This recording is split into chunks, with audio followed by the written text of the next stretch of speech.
Hi everyone, I just wanted to let you know about the new process that is being put into place for students who want to schedule an appointment with the tutoring center.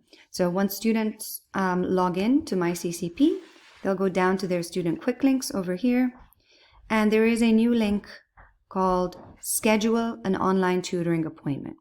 Once students click on this, they will be taken to a page that looks like this. Well, they'll have to write their name, their J number, answer some questions, some information, and then at the bottom they have to hit submit.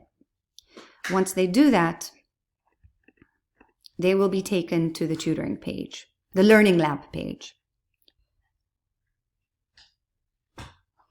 Here, students will get a few options from a drop-down menu. They can select subject tutoring, ESL tutoring, or writing center for the different summers. So we've got ESL tutoring. They will choose an available time slot, fill out this information, and then click on Create Appointment. I hope that's helpful. Please let your students know. You can even show them this video.